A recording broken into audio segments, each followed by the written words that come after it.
नमस्कार दोस्तों और मेरे प्यारे क्रिकेट के दीवानों, स्वागत है आप सभी का एक और बेहद ही रोमांचक, जोश से भरे और सांसें रोक देने वाले मैच के पोस्ट मैच एनालिसिस में, जहां आज हम बात करने वाले हैं इंडियन प्रीमियर लीग 2026 के सुपरहिट और ऐतिहासिक मैच नंबर 45 की, जिसने पूरे क्रिकेट जगत में सच में एक नया तहलका मचा कर रख दिया है। और आज दिल्ली के अरुण जेटली स्टेडियम में जो नज़ारा और आतिशबाजी देखने को मिली है, उसको शब्दों में बयां करना शायद किसी के लिए भी आसान नहीं होगा, क्योंकि सनराइजर्स हैदराबाद और कोलकाता नाइट राइडर्स के बीच खेला गया ये मुकाबला किसी मेगा ब्लॉकबस्टर थ्रिलर मूवी से बिल्कुल भी कम नहीं था, जिसमें ड्रामा था, जज्बा था और सबसे बढ़कर ढेर सारे आसमान चूमते हुए छक्के और चौके थे, जो सीधा बाउंड्री लाइन के पार दर्शकों के बीच जाकर गिर रहे थे और आसमान इन गेंदों की आवाज से चमक उठा था।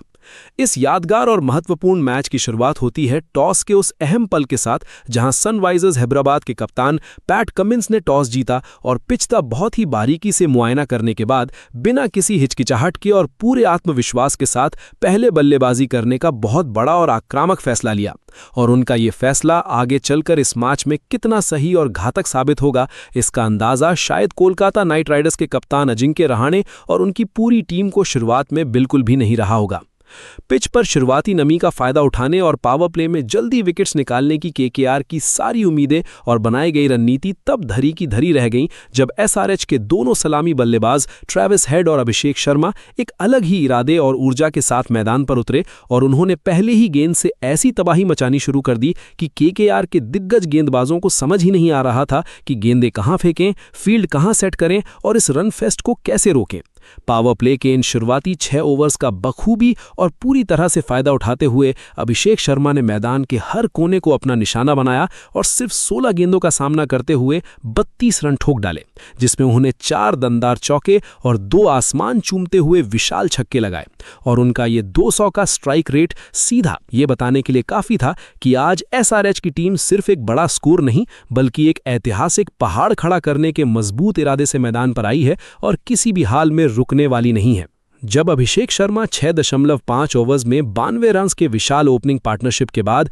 कोलकाता नाइट राइडर्स के चतुर स्पिनर सुनील नारायण की आगे डाली गई गेंद पर लालच में आकर बड़ा शॉट खेलने गए और रिंकू सिंह को बाउंड्री पर एक आसान सा कैच दे बैठे, तब थोड़ी देर के लिए पूरे स्टेडियम में केकेआर फैंस के बीच खुशी की लहर दौड़ गई और लगा कि शायद कोलकाता नाइट राइडर्स अब इस मैच में वापसी कर लेगी और रन्स की इस बारिश पर थोड़ा लगाम लग जाएगा। लेकिन दोस्तों, ये केकेआर की सबसे बड़ी भूल और गलतफहमी थी, क्योंकि इसके बाद मैदान पर कदम रखा उस खिलाड़ी ने जिसे टी20 फॉर्मेट का सबसे खतरनाक, विस्फोटक और निर्दयी बल्लेबाज माना जा रहा है, और उसका नाम है हेनरिक क्लासन, जिन्होंने आते ही अपना रौद्र रूप दिखाना शुरू कर दिया और उन्होंने बिना किसी डर या दबाव के पहली ही गेंद से केकेआर के गेंदबाजों के छक्के छुड़ाने शुरू कर दिए और हर लूज डिलीवरी को सीधा स्टैंड में भेजना अपना धर्म बना लिया।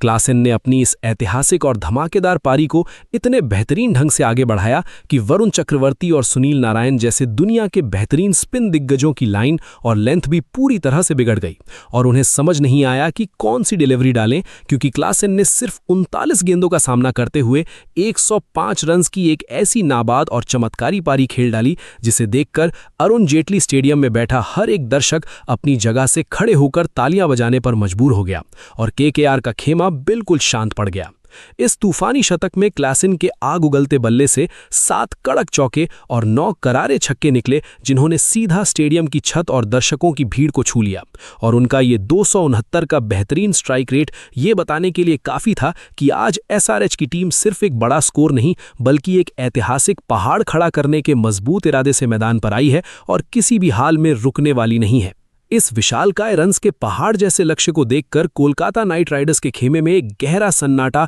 और निराशा छा गई थी, क्योंकि 269 रन्स का पीछा करना किसी भी टीम के लिए क्रिकेट की हिस्ट्री में लगभग एक नामुमकिन सा सपना लगता है। दोस्तों, आगे मैच में जो बवाल हुआ वो जानने से पहले बस 1 सेकंड निकालकर वीडियो को जल्दी से लाइक ठोको और ऐसे ही धमाकेदार क्रिकेट कवरेज के लिए हमारे चैनल को अभी सब्सक्राइब कर लो। तो चलिए देखते हैं आगे मैदान पर क्या हुआ। और जब दूसरी पारी की शुरुआत हुई तो केकेआर के सलामी बल्लेबाजों पर पहले ही ओवर से लगभग 14 रन प्रति ओवर बनाने का एक जानलेवा और बैक ब्रेकिंग दबाव था, जिसने उनकी मनोस्थिति को पहले ही हिलाकर रख दिया था। इस भारी दबाव के बीच सुनील नारायण ने अपना नेचुरल अटैकिंग गेम खेलते हुए थोड़ी हिम्मत दिखाई और पिच पर आते ही एसआरएच के पेसर्स पर कुछ लंबे और दिलेर शॉट्स लगाने शुरू किए, जिससे एक पल के लिए दर्शकों को लगा कि केकेआर शायद एक चमत्कारी फाइट बैक करेगी। नारायण में सिर्फ 16 गेंदों में 31 रन बनाए, जिसमें 3 चौके और 3 विशाल छक्के थे। लेकिन जब वो ओवर अग्रेशन में एक और बड़ा शॉट खेलने के चक्कर में आगे बढ़े और जयदेव उनादकट की एक बेहतरीन स्विंगर गेंद पर पूरी तरह से बीट होकर क्लीन बोल्ड हो गए, तब वहां से केकेआर की जीत की बची कुची उम्मीदों पर भी बुरी तरह से पानी फिरना शुरू हो गया। नारायण के इस तरह आउट होने के बाद तो जैसे कोलकाता नाइट राइडर्स के बैटिंग लाइनअप में ताश के पत्तों की तरह बिखरने का सिलसिला ही शुरू हो गया, क्योंकि कोई भी बल्लेबाज एसआरएच के आक्रामक और सटीक तेज गेंदबाजों का सामना लंबा समय तक क्रीज पर टिककर नहीं कर पाया और लगातार विकेटें गिरने की वजह से रिक्वायर्ड रन रेट आसमान छूने लगा।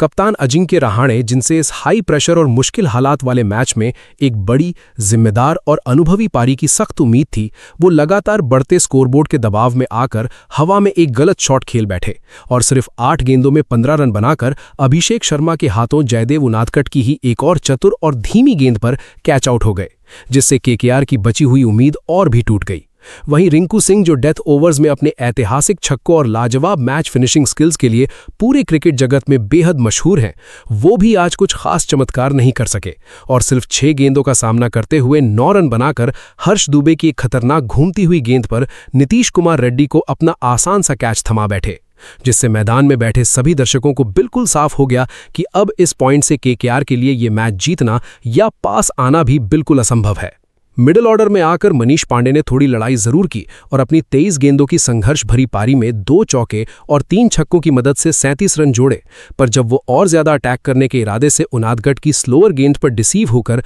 अभिनव मनोहर द्वारा बाउंड्री लाइन पर लपके गए, तब एसआरएच की इस ऐतिहासिक और बड़ी जीत पर औपचारिक मोहर पूरी तरह से लग चुकी थी। हालांकि अंत के ओवर्स में हर्षित राणा ने थोड़ा जोश दिखाते हुए 21 गेंदों में 34 रन की एक तेज पारी खेली, पर दोस्तों तब तक मैच पूरी तरह से उनके हाथों से निकल चुका था और अंततः उनकी पूरी टीम 18.4 ओवर्स खेलकर मात्र 168 रन पर ऑल आउट हो गई। अगर हम सनराइजर्स हैदराबाद की बेजोड़ और शानदार गेंदबाजी की बात करें तो उन्होंने बिल्कुल वैसी ही सटीक और घातक बॉलिंग की थी जैसी कि उन्होंने बैटिंग की थी, जहां मैच के हीरो रहे जयदेव उनादकट ने अपने 3 ओवर्स के स्पेल में सिर्फ 24 रन देकर 3 सबसे बड़े और अहम विकेट चटकाए। ईशान मलिंगा ने यॉर्कर्स और स्लोअर बाउंसर्स का बेहतरीन इस्तेमाल करते हुए 31 रन देकर 3 महत्वपूर्ण विकेट हासिल किए और स्पिन बॉलर हर्ष दुबे ने मिडिल ओवर्स में बैटर्स को बांध कर रखते हुए 34 रन देकर 3 विकेट निकाले, जिससे एसआरएच ने यह शानदार मुकाबला 110 रनों के इतने बड़े अंतर से बहुत ही आसानी से जीत लिया। प्लेयर ऑफ द मैच का सम्मान बिना किसी शक या संदेह के हेनरिच क्लासन को उनके अद्भुत प्रदर्शन के लिए मिला, जिनकी 39 गेंदों में 105 रन की पारी आईपीएल के इतिहास में हमेशा सुनहरे अक्षरों में याद रखी जाएगी। दोस्तों, आशा करता हूं आपको ये मैच एनालिसिस पसंद आया होगा। ऐसे ही मजेदार अपडेट्स और क्रिकेट एक्शन के लिए हमारे साथ जुड़े रहें और हां, अगला वीडियो जरूर देखें, क्योंकि उसमें हम आने वाले मैचेस की और भी धमाकेदार कवरेज और प्रेडिक्शंस लेकर आने वाले हैं। मिलते हैं आपसे जल्द ही। जय हिंद।